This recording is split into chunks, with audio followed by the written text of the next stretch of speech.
Friends, ఇప్పుడే అందిన వార్త. బీఆర్ఎస్ కేసీఆర్ సంచలన నిర్ణయం. ఈ అసెంబ్లీకి వస్తారా రారా అంటూ లేటెస్ట్ అప్డేట్ అయితే వచ్చిందండి. ఆ వివరాలు ఏంటనేది వీడియో రూపంలో తెలుస్తుంది. వీడియో పూర్తిగా చూడండి, అప్పుడే కంప్లీట్ ఇన్ఫర్మేషన్ అయితే అర్థమవుతుంది.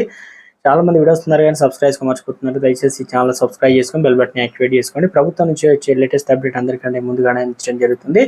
చూస్తున్నారు కానీ లైక్ చేయడం మర్చిపోతున్నారు. దయచేసి లైక్ చేయండి. ఇక లేట్ చేయకుండా వివరాలకు వచ్చినట్లయితే, తెలంగాణలో కాంగ్రెస్ ప్రభుత్వం 6 నెలల పాలనగా పూర్తి చేసుకుంది. దాదాపు 7 నెలలు కూడా కావస్తుంది. ఇక ప్రభుత్వం చేపట్టిన కార్యక్రమాలను అమలు చేసిన హామీలతో పాటు బడ్జెట్ అంశాలపై చర్చించేందుకు ఈ నెల 24 నుంచి అసెంబ్లీ సమావేశాలు అయితే నిర్వహిస్తుంది. వారం రోజుల పాటు జరిగే శాసనసభ సమావేశాల్లో 25 లేదా 26 వార్షిక బడ్జెట్ అయితే ప్రవేశపెట్టబోతుంది. అయితే ఇదే నెలలోనే 23న కేంద్ర బడ్జెట్ కూడా ప్రవేశపెట్టబోతుంది. అందులో రాష్ట్రానికి కేంద్రం ఇచ్చే నిధులు కేటాయింపుల ఆధారంగా అసెంబ్లీ సమావేశాలు చర్చించే అవకాశం కనిపిస్తుంది.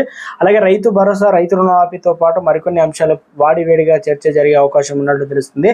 అసెంబ్లీ నిర్వహణకు సంబంధించిన సీఎం అధికారులకు చర్చలు కూడా జరిపారు. అయితే తెలంగాణ ప్రభుత్వం కొత్త ప్రభుత్వం ఏర్పడిన తర్వాత నిర్వహిస్తున్న రెండో అసెంబ్లీ ఇది. ఇప్పుడు అందరికీ ఉన్నటువంటి ఒకటే డౌట్, కేసీఆర్ ఈసారైనా అసెంబ్లీకి వస్తారా లేదా అనేది. అయితే కేసీఆర్ రెండో సెషన్కు రాకపోతుందని వాదనలు ఎక్కువగా వినిపిస్తున్నాయి.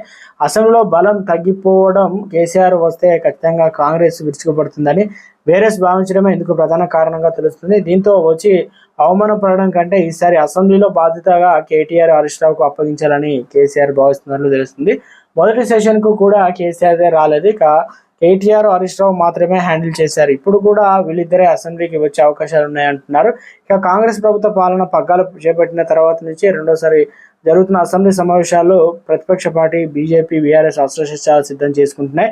ప్రభుత్వం ఎన్నికల ముందు ప్రజలకు ఇచ్చిన వాగ్దానాలు 6 గ్యారెంటీల అమలు, నిరుద్యోగుల ఆందోళన, లా అండ్ ఆర్డర్ అంశాలపై ప్రభుత్వాన్ని ప్రశ్నించేందుకు ఈ అసెంబ్లీ సమావేశాలు వేదికగా మార్చుకునే అవకాశాలు అయితే కనిపిస్తున్నాయి. మొత్తానికి ఇక ఏం జరుగుతుందని, వస్తారా రారా అనేది మరికొంతకాలం అయితే వెయిట్ చేయాల్సి ఉంది. ఎందుకంటే సుప్రీంకోర్టులో ఏదైతే విద్యా కమిషన్ అనగా కరెంటుకు సంబంధించి డిపార్ట్మెంట్లో అవినీతి జరిగిందని చెప్పేసి హైకోర్టులో ఆ కేసును కొట్టివేయడం, ఇప్పుడు సుప్రీంకోర్టును ఆశ్రయించడం, దాని తర్వాత ఆ కవిత కూడా పూర్తి స్థాయిలో ఎప్పుడు రిలీజ్ అవుతారంటే చెప్పకనే కేటీఆర్ అయితే ఏదైతే గ్రామ పంచాయతీ ఎన్నికలు వల్ల వస్తారని చెప్పడం, ఇవన్నీ దృష్ట్యా ఎలాంటి నిర్ణయం తీసుకోబోతున్నారు ఇక చూడాలి. మొత్తానికైతే వస్తారా రాదా అనేది మరికొన్ని రోజులు వెయిట్ చేయాల్సి